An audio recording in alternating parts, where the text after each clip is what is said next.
Ever since I got the RG35XXSP, I have been a huge fan of the clamshell design. I remember back in the day when my friend got his Game Boy SP, I was so jealous. I wish I had a clamshell system, and now I think I might have too many. So this time I'm planning on giving away my clamshell devices, and I'm only allowing myself to keep one. I've spent enough time with the Miyoo Flip, and I put hours into the RG35SP. But after testing the 34SP, the little sibling with something to prove, I think I have an answer. Will the RG34 be the king of clamshells, or is it just another device soon to be forgotten? Well, let's find out.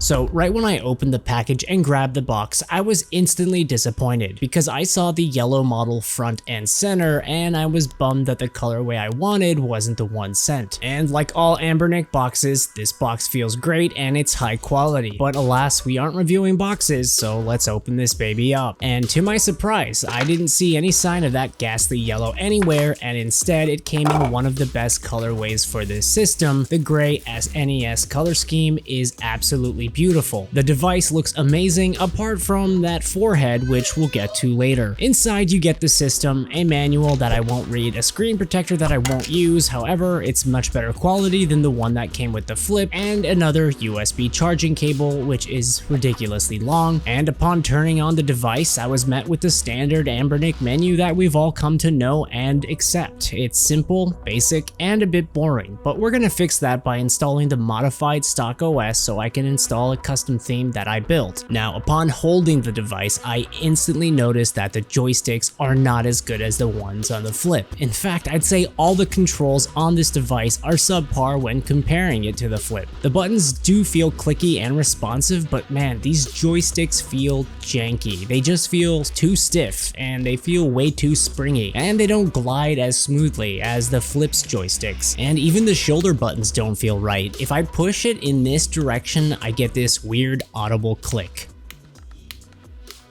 And it just feels like these buttons weren't installed correctly, as the only way it should move is in or out. So right out of the gate, I can say with confidence, if you're looking for above average, dare I say great controls, then I suggest the Flip over this. But let's not get carried away too fast, as the RG34SP does feel like an improvement over the 35SP, except for these shoulder buttons. Additionally, I must add, the shoulder buttons are in a position that do feel harder to differentiate than the Flip, which was very noticeable while playing Mario Kart 64. But overall, this design feels decent enough that I wouldn't be disappointed with my purchase. It's just there's room for improvement, so who knows, maybe there's a V2 on the horizon, and with Anbernic, who the hell knows. As for the button layout and ergonomics, it's almost identical to that of the Flip. However, you don't get that extra USB-C port for controller support, but the device feels solid, and the best part,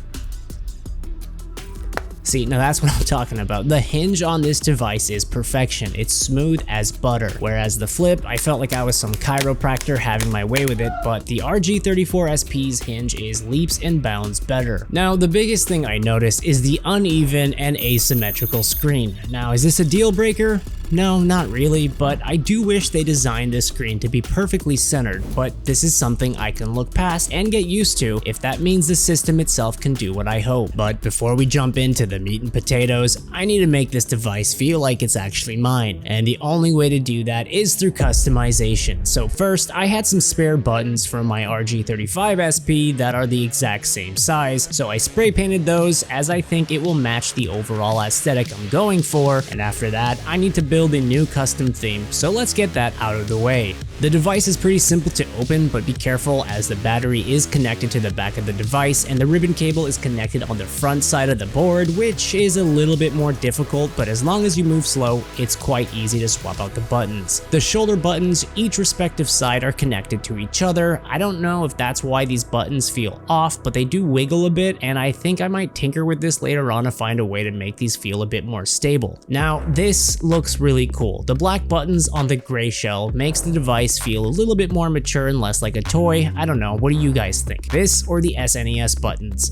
The nice thing is I like both of these color, so I can swap these out whenever I want to, but for now, I think this is gonna be it. The Miyoo Flip has Cross-Mix OS, which is one of my favorites when it comes to UI design and functionality. I love the way the save system works within the UI rather than just pressing a save button combo, but with this custom aesthetic, I think I can forgo that feature because this looks absolutely incredible. Now, if you want this theme for your own RG34SP, I will be making a Patreon in the coming months and we'll be creating a ton more themes. So if you're interested, let me know which firmware you'd like to see my custom themes for. With all that out of the way, it's time to finally see if this device lives up to all the hype, so let's run it through my usual tests. The modified OS adds the ability to upload custom themes, which is a much welcome addition to the original firmware while also retaining one of the best features, which is the super standby mode after you close the lid. I have a similar theme on my RG35XXSP, but because the screen has a different aspect ratio, I needed to go in and redo everything, and I made some improvements from my last theme that I designed. Now, as for performance, I'm gonna have to be honest, I was a little disappointed but not shocked in the least. The RG34SP is pretty much identical to the RG34XX, as they both have the same all-winner H700 chipset along with the same CPU and GPU. The only thing different on the SP is you're gonna get a slightly less powerful battery coming in at 3300 mAh versus the 3500 mAh battery on the RG34XX, but the SP does have 2 GB of internal RAM versus the 1 GB internal RAM that the RG34XX has, so it was safe to assume that performance was gonna be pretty much on par between the two systems, and for the most part that was the result. PS1 runs well, PSP and Dreamcast are a gamble, and N64 is a spiritual experience in the sense that you're praying for it to work, which was super disappointing because Anbernic chose to include the twin joysticks, and PSP games run just as rough as the Miyoo Flip. I have still yet to find a handheld that can match, if not surpass, the performance for PSP games like the TrimUI Smart Pro and the Brick, which makes me kind of wonder if TrimUI might be bringing us another clamshell device. I don't know, who knows, just saying. TrimUI. Oh, and I mean systems in this price range, so I know there are better systems out there, but in this price range, I have yet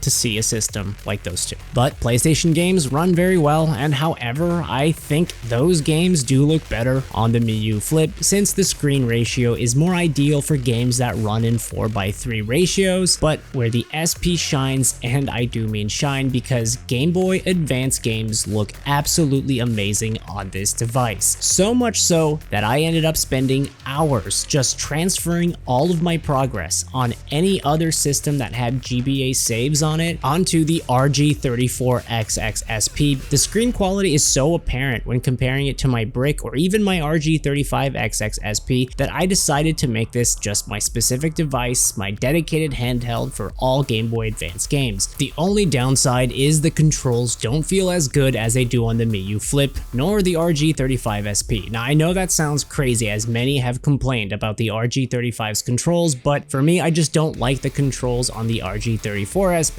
but because the screen is so brilliant, I chose to forgo the superior controls of the other systems just to experience it on this device because the screen is just that good. With 0 bezels and that perfectly crisp 3x integer scaling, Game Boy Advance games never looked better, and with such a massive library of games, the RG34XXSP is worth the price of admission in my opinion. To top it all off is the sound, which is surprisingly solid.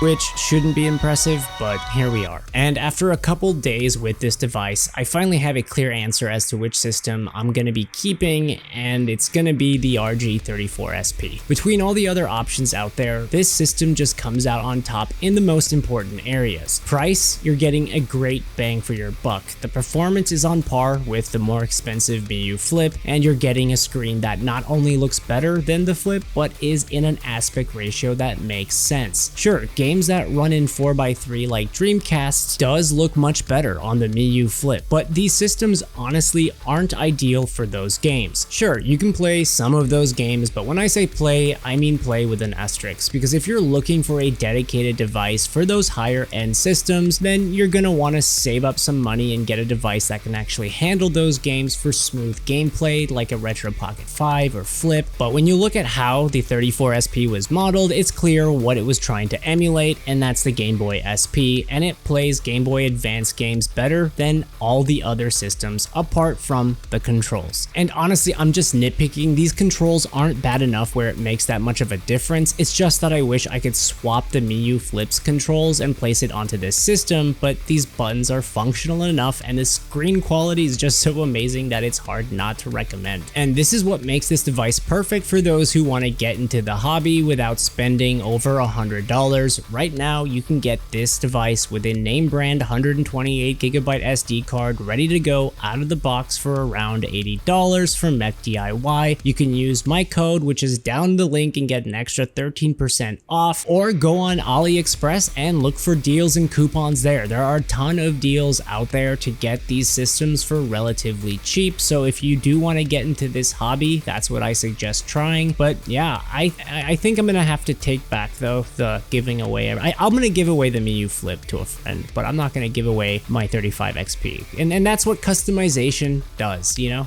I just feel like it's too special. But the Miyoo Flip, I haven't customized it yet, and I think it is a great device as well for people who are just starting out, so I'm gonna give that to somebody who I think will enjoy this device. So yeah, thank you so much for watching. Be sure to hit that like and subscribe button. You'll be doing this channel a huge favor because I want to see this channel grow and I want to build an awesome community with like-minded people, so definitely subscribe. And if you're somebody who's looking to get a system that can emulate PSP and PS2 with buttery smooth frame rates, and you don't want to break the bank and you want to spend less than $150, well, you're gonna want to check out this next video, because this system chews through PSP like nobody's business, and you can find these very cheap if they're used, but still very cheap. You're gonna want to check out that next video coming up right now.